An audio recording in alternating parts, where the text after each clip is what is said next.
Escuchas un podcast de Dixo.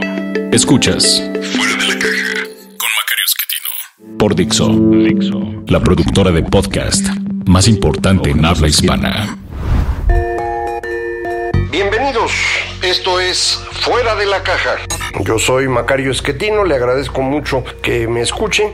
Y esta es la emisión número 38 de este podcast, y como es una emisión par, nos corresponde hablar de estos temas grandotes, no de la coyuntura en México, sino de lo que pasa afuera. En ocasiones hemos pues hablado de estos temas que a mí me gustan mucho, me interesan, fundamentalmente de cómo las sociedades humanas van funcionando, pero en esta ocasión lo que me gustaría platicar con usted es algo más contemporáneo, algo que está ocurriendo hoy mismo en el mundo, que indudablemente tiene que ver con los temas de largo aliento, pero creo que conviene aterrizar estos temas que hemos platicado a el fenómeno actual, para poder entender mejor lo que está pasando fuera de México, porque ya ve usted que no hacemos mucho caso de lo de afuera. Nunca en México hemos sido muy atentos a lo que pasa en otras partes del mundo. Nos fijamos en Estados Unidos, que es pues muy importante para nosotros, y pues tenemos información de tragedias que ocurren en distintos lugares del planeta, pero no nos damos cuenta de estos procesos que estamos viviendo en este momento y que son determinantes para entender el futuro. Por ejemplo, hemos hablado ya en muchas ocasiones de cómo lo que estamos viendo en el mundo es un proceso de destrucción de la democracia liberal. En un reciente libro, un profesor de la Universidad de Harvard, el señor Yascha Mounk, joven, este reciente libro que se llama El pueblo contra la democracia, analiza el fenómeno que hemos estado viviendo como la separación de los dos términos que utilicé hace un momento: democracia y liberal. Es decir, la democracia puede ser liberal o puede no serlo, porque serían dos tipos de fenómenos distintos. Democracia, es decir, el tratar de traducir la voluntad popular en el manejo de la sociedad, del liberalismo, que consiste en un sistema centrado en la libertad de los individuos y por lo tanto que establece ciertos elementos que no pueden ser movidos. Por ejemplo, los derechos de propiedad, las libertades políticas, que son la base de la economía de mercado, por ejemplo. Pero lo que dice Mounk es: podríamos tener democracias que no fuesen liberales. Esto, en términos hipotéticos, tiene mucho sentido. En términos de la vida real no lo tiene tanto. Una democracia iliberal, como son las que se han estado construyendo en distintas partes de Occidente, en realidad deja de ser democracia muy rápidamente para convertirse en un sistema autoritario, en donde alguien dice hablar a nombre del pueblo. Es el caso de Hungría con el señor Viktor Orbán, quien fue el promotor de esta idea de democracia iliberal, aunque el nombre lo popularizó el periodista estadounidense Fareed Zakaria.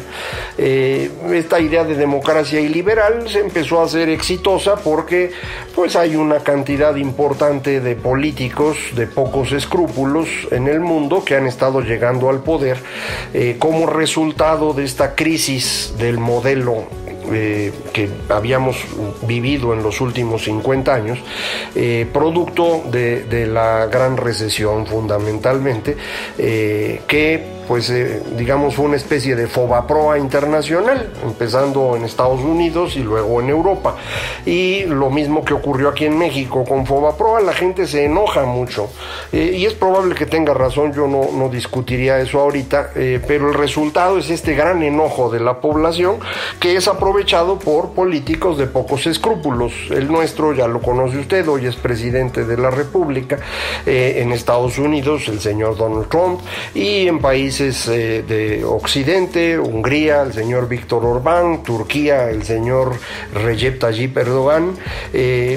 Todas estas personas aprovechan el enojo de la población para venderse como intérpretes del pueblo y con base en ello adquirir un poder que luego no quieren soltar nunca y que utilizan en su propio beneficio. Acaba de haber elecciones ahora en Ucrania, y el señor que ganó, Zelensky, un cómico de la televisión, aparentemente va a resultar algo muy parecido. Acaba de ganar, no es fácil saberlo, pero todo parece indicar que se va a mover en esa dirección, apoyado, no me lo va usted a creer, por un señor Vladimir Putin, que, digamos, él nunca se presentó como un demócrata, pero pues es claramente un excelente ejemplo de un dictador que finge tener algunas estructuras políticas más o menos, digamos, racionales, pero en realidad actúa como un dictador común y silvestre. ¿Por qué es importante este proceso ahorita?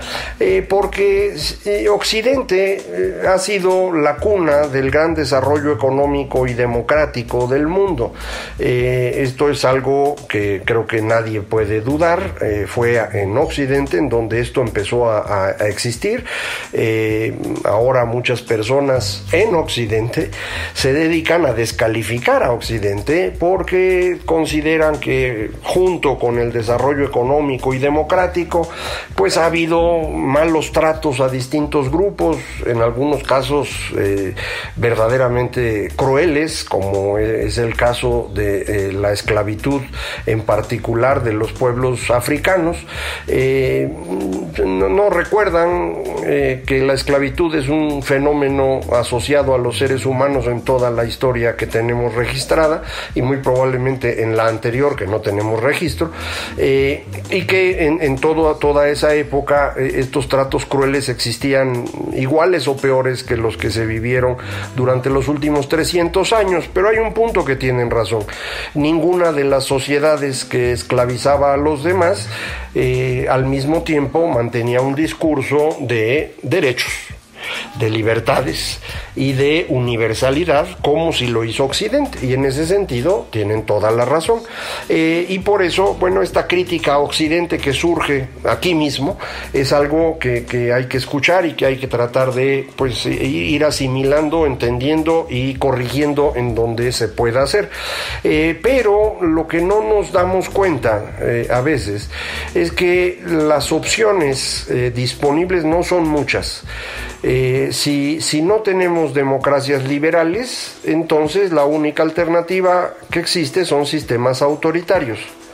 No hay más. Uno quisiera imaginar que sí, pero no hay, nunca ha habido.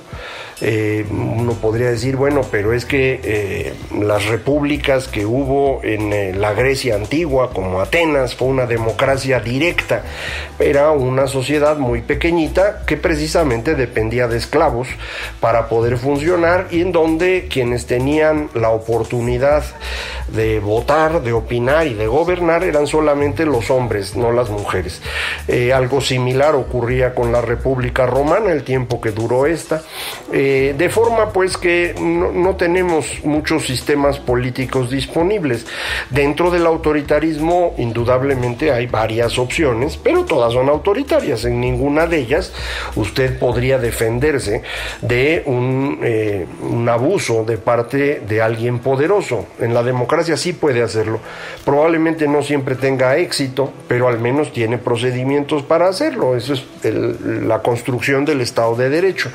Yo entiendo entiendo que cuando platica uno esto en México suena medio extraño, porque acá eso nunca ha ocurrido, pero es parte de nuestra historia. Nunca hemos logrado ser una democracia liberal, salvo en este breve periodo que usted conoció de fines de los años 90 al 2018.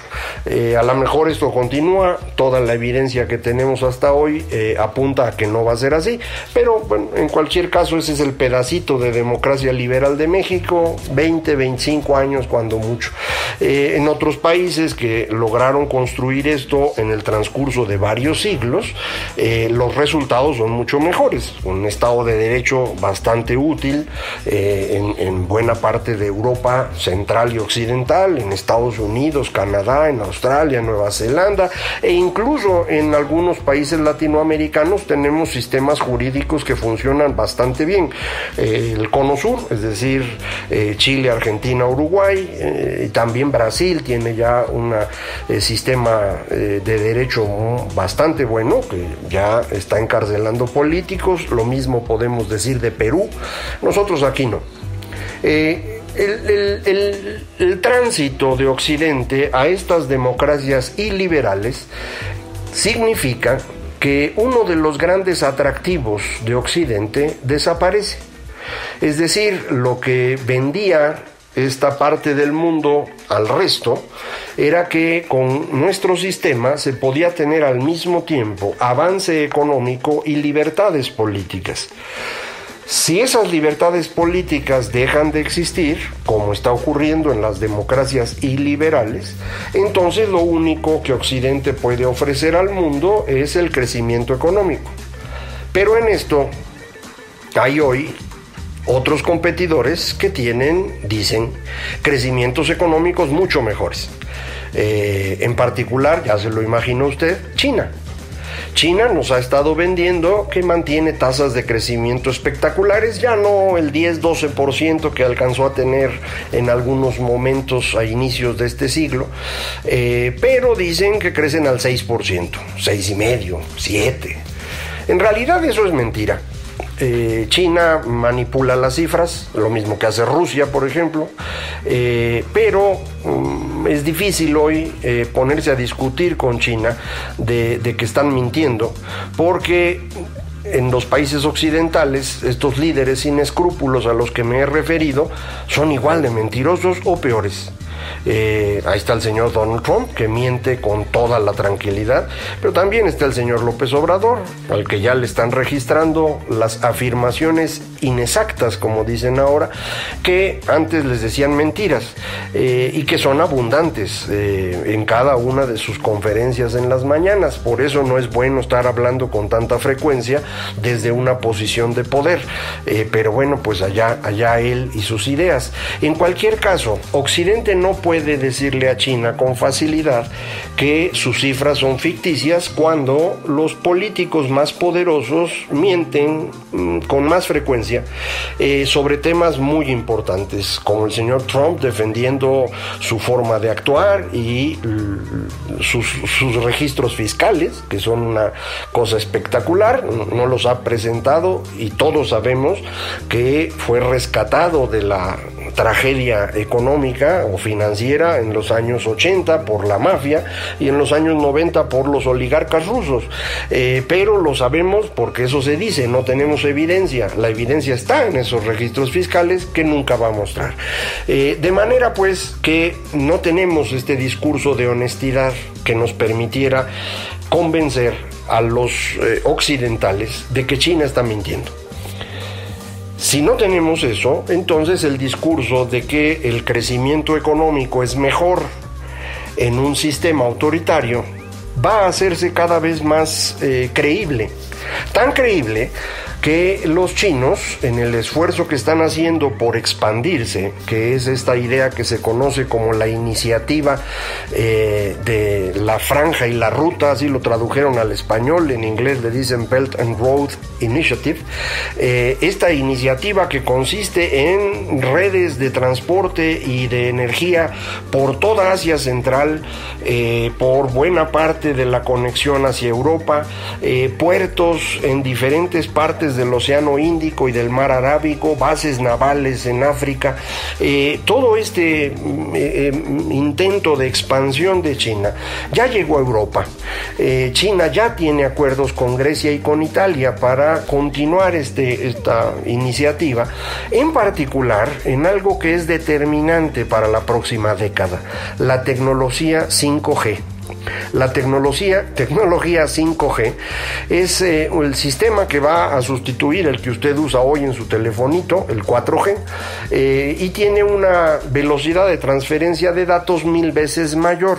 Es precisamente esa tecnología lo que va a permitir el funcionamiento del Internet de las cosas, es decir, tener miles de millones de aparatos conectados permanentemente a la red, facilitando con esto no solo la logística, sino incluso los autos autónomos, perdone la redundancia, pero así les dicen ahora, y una cantidad de transformaciones en materia de producción, comunicaciones, transportes, etcétera, que van a hacer un mundo distinto. Hay dos países que están desarrollando esta tecnología 5G, Estados Unidos y China, y la disputa es esa.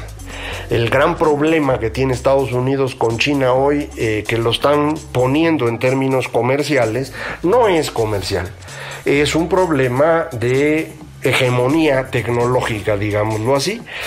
China, utilizando una empresa que usted probablemente conoce, Huawei, que venden celulares y cositas de esas, estuvieron espiando en Estados Unidos a las empresas que hacen esta tecnología, y eso les permitió acelerar el proceso de desarrollo, y dicen que están a punto de tener su tecnología 5G disponible, y eso es lo que fueron a acordar a Italia. De forma pues que Estados Unidos estaría perdiendo a los aliados europeos en este proceso.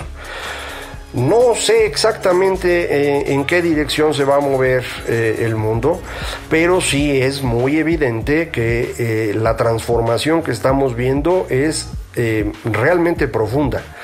Lo que va a resultar de este tiempo que está gobernando el señor Donald Trump, no sé si termine los 4 años, si además logre reelegirse, en cualquier caso, cuando él termine, esto no habrá terminado.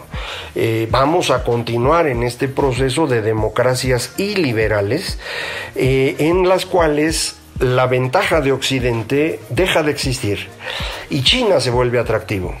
A lo mejor aquí en México esto nos suena otra vez a ciencia ficción, porque aquí pues la presencia de Estados Unidos es tan grande que no volteamos a ver a otros lugares, pero si usted tuviera oportunidad de pasear por Europa en estos días, le asombraría la cantidad de turistas chinos y la respuesta que han tenido que ir desarrollando los proveedores de servicios en los países europeos, es decir, tener una cantidad de personas que puedan comunicarse con los chinos en su idioma, que es algo que pues era inimaginable hace 10 años.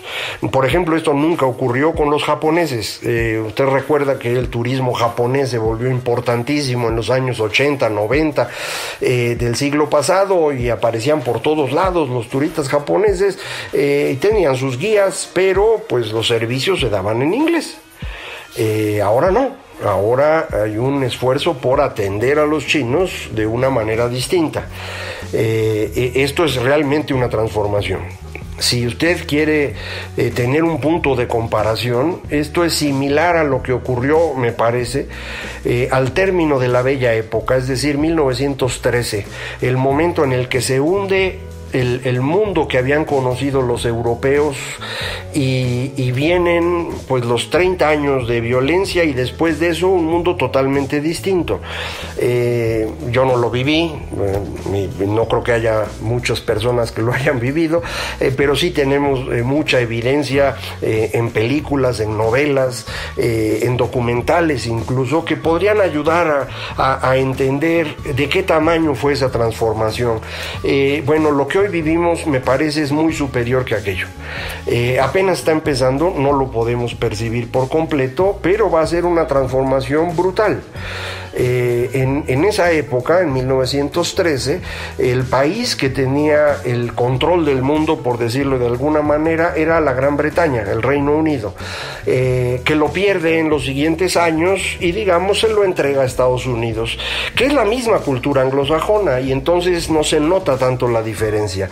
Hoy parecería que esta cultura anglosajona está siendo derrotada en este proceso, no porque los chinos tengan más fuerza, sino porque los anglosajones han logrado destruirse a sí mismos al anular la gran aportación que el mundo anglosajón le hizo al planeta, aunque haya sido una herencia de los Países Bajos, el liberalismo.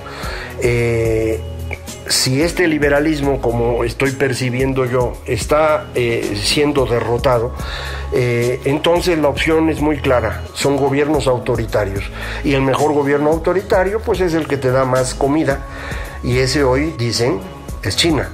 Y eso es lo que están vendiendo los chinos.